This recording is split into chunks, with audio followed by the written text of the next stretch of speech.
to the world. Subscribe now to the Hot 97 YouTube channel. It's Ebro in the Morning with Laura Stiles and Rosenberg. So here we are. Ice Cube. That's right, Ice Cube. F the police, Ice Cube. Somebody I consider a friend who I haven't spoke to. Because I don't know why he's jumping out the fray right now trying to help Trump write his policy for black folks. Ice Cube, in all this time, and all the scholars, and all the political folks who are very involved, actively on the front line, trying to uplift black folks financially through HBCUs and black banks and all of these things. We haven't heard of Trump meeting and writing policy with any of those people. Any of those people. But for some reason, every time it comes to speaking for black folks, finances, policy, why is it always a rapper or someone who's writing the policy? Why is that? With all of the educated black folks that have been working on black policy and black financial upliftment for generations. But Trump wants to meet with Ice Cube? Or Ice Cube wants to jump in and help Trump? Now,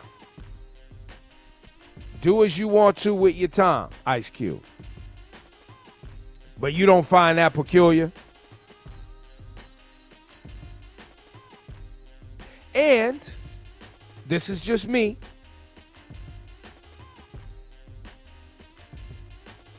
Ice Cube, if you're going to help people, please have them participate locally. Because you still need your state and local authorities and politicians aligned on any policy that's going to get down on the ground and help a specific black community.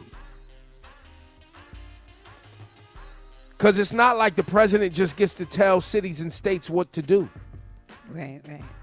That's not how the system works, guys.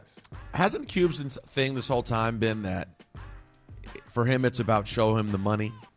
Who has the money? Isn't that kind of how he sees it? Yeah. I mean, and it's also about an agenda for black America, like who has one and who's willing to speak to him and who's willing to look at the contract that he's put together. He was on with Roland Martin some weeks ago, and there were black women who were challenging Ice Cube, saying, how come your contract with black America doesn't include anything about black women? And how come you haven't talked to black women about this contract? Did he answer?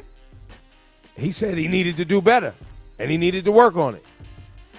But my point is why are we doing this right now? It's interesting. The timing's interesting, isn't it? Now, and I've said many times on the program, I don't mind a conversation around a black agenda or black people having a vote because black people do carry power as voters or a voting bloc. I don't mind any of those conversations, and I'm glad they're happening. But why are we participating in writing an agenda for Donald Trump 20 days before he's supposed to get voted? As if that proposal or plan will get enacted? Like how? Well, how about this, Ebro? How are we starting off on an equal playing field of where, like, Cube looks at it as like, hey, I want to hear from the Democrats and I want to hear from the Republicans, as if the Trump administration is on even field with anyone else, even after 4 years of overt white supremacy. But they're just all equal. Whoever gives me the best idea, that's who I'm going to go with. Well, and here's the rub. Here's the rub on that. There are black people who don't give a damn about who's a white supremacist or not, or who's a racist or aligned with white supremacy or not, as long as they come off the money. But this is what always, in my opinion, gets us tripped up, is they can give you a bag of money and they can sprinkle money on you.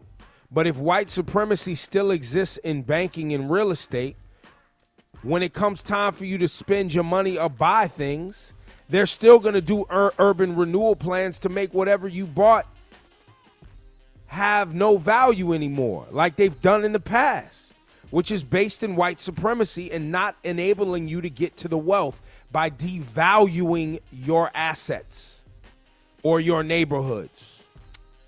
You see what I'm saying? So that's the piece of the white supremacy, like, oh, well, it's all about the money, who's got the money. But if they're devaluing your assets, devaluing your neighborhoods, devaluing your property value, devaluing you and the places you live and exist, devaluing the places where you get education, have we really made inroads? Well, then I also question what amount of money can really have the impact on the community at large. Or does the kind of money we're talking about affect people who are already well-to-do and thriving in spite of white supremacy? Whereas the people who most need the help, there's no amount of money that can be fed into the economy that's going to fix the problems. But those people are the victims of white supremacy every single day.